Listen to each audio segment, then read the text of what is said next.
Разположен върху три от хълмовете на града – Небет тепе, Джамбаз тепе и Таксим тепе, старият Пловдив носи в себе си духа и архитектурата от античността, средновековието и българското възраждане.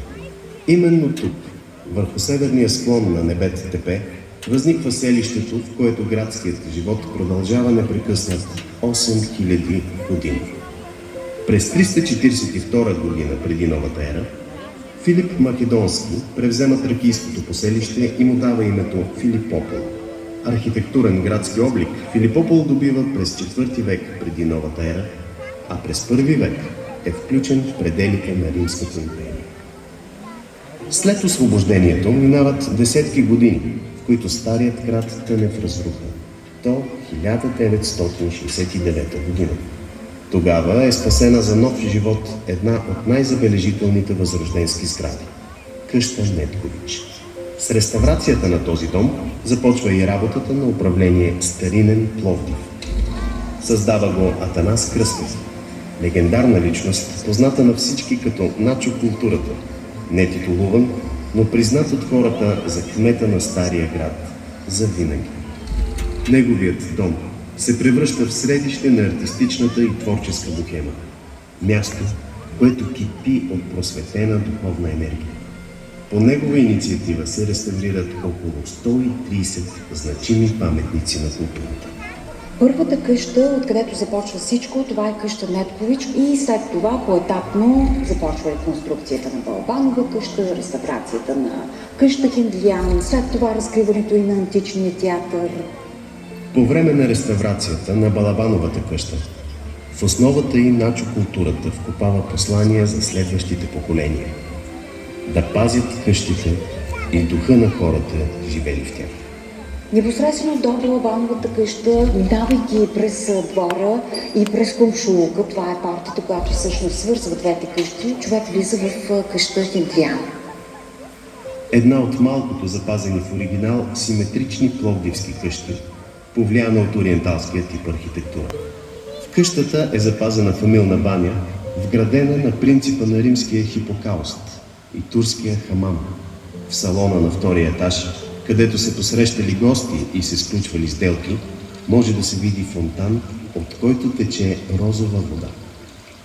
Построен изцяло в духа на европейския класицизъм, първият възроден дом, къща Недкович, е част от архитектурния ансамбъл сгради около Хисар Капия.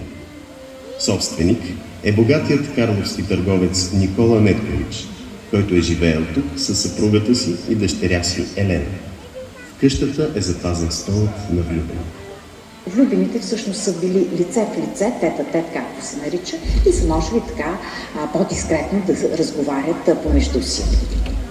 В двора е построен така характерния за епохата клюкарник, който давал информация за случващото се на улицата.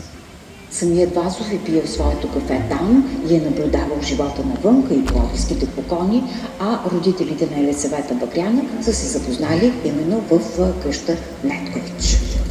Едно от любимите места за посещение от туристи е аптека Хипократ, дом на доктор Сотир Антониади.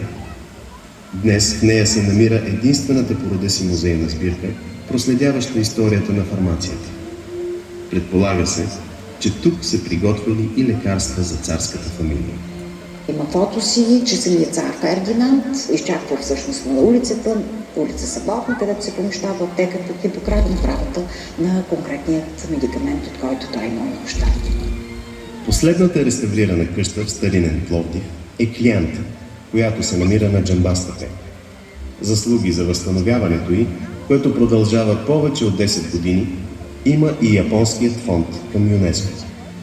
Едно от най-любопитните неща е междинното складово помещение, наречено Химала. Предполага се, че се е използвала за складиране на вещи, укриване на хора или е била тайно място за шпионаж. Старият град привлича с многобройните си архитектурни шедьоври, но и с атмосферата си, част от която са галериите. Къщите музеи с постоянни експозиции на Злато Бояджиев, Димитър Киров, Георги Божилов, Енчо Пиронков напомнят защо Пловдив е наричан град на художниците. По идея на Начо културата, С откриването на реставрираната Балабанова къща е сложено началото на националните есенни изложби. А в една от най-живописните къщи, домът на търговеца Аргир Куюмджилоглу, се помещава етнографският музей, където се съхранява народния бит и култура. Кълдъръмените улици оживяват по време на фестивали, за да напомнят, че Пловдив е градът, където минало и настояще живеят